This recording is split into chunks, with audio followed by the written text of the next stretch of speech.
Well, I'm a pediatric cardiologist. I've been working with the University of Utah and Primary Children's Hospital for a little over 27 and a half years. And I take care of patients that have high blood pressure in the lungs. A lot of these patients benefit from oxygen, but oxygen's a real menace for some patients. Nobody likes to wear oxygen during the day, especially a child or a teenager, because it sets them apart as being different. So I had a father of a patient come in after his son had been put on nighttime oxygen, and he showed me that he had taken the pajama top and made a channel for the tubing to go in so the funnel would stay more in place. And he wondered about having a second one on the other side so that if he turned his head this way, he would still be able to get oxygen blowing to his face. And it got me thinking about how we could maybe make the blow-by oxygen system better. It just kind of came to me that maybe a hoodie would be really good, because the hoodie could zip up here and the tubing could be hidden down. They wouldn't have to worry about it going around the neck as much as when it's just a cannula. We took that idea to the Technology, Venture, and Commercialization Office of the University of Utah, and they were excited about it. They kind of wanted to be able to illustrate and prove that the oxygen around the face was actually enriching the oxygen in the air near the nose. So we wanted to illustrate it with a visual.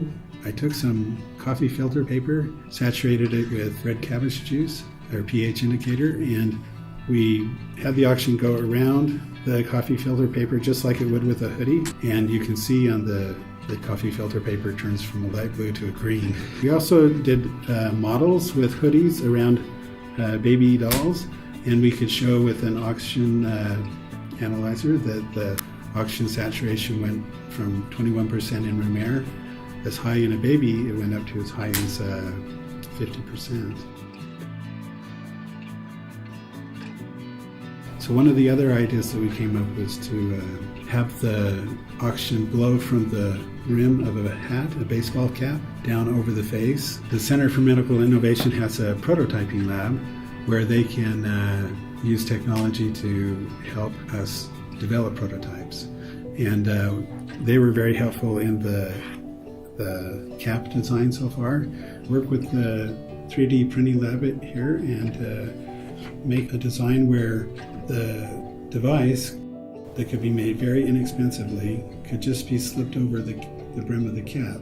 On the under surface, you can see there are holes. The nice thing about the baseball cap is that they kind of help direct the flow more centrally towards the nose. What we've done here is just simple suction tubing to connect to the end of the delivery device. It comes back around the back of the hat, and as it comes out the back, you can hook into a Y connector. In some patients, and in myself, we've worn the hat and was measuring my oxygen saturation before it started, and my oxygen saturation runs a little lower than some people. It was reading 93% in room air. When I placed the cap on and turned some oxygen to blow it by over my face, and my oxygen saturation increased from 93% up to 98%. So again, that just kind of reinforces that it's not just blowing, enriching the air, but it's actually getting into my lungs. I would like to just mention that the Center for Medical Innovation has been very helpful. The Bench to Bedside program, that was a great opportunity for these students and I to work together and showcase our idea.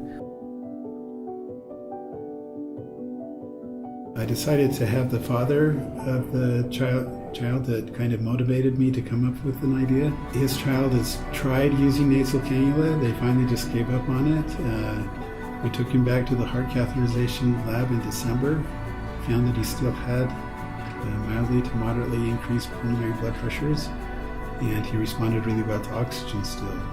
So I actually had him take one of the hats home with a prototype, and his father reports that he's using it consistently and keeps it in place and actually seems to like his hat.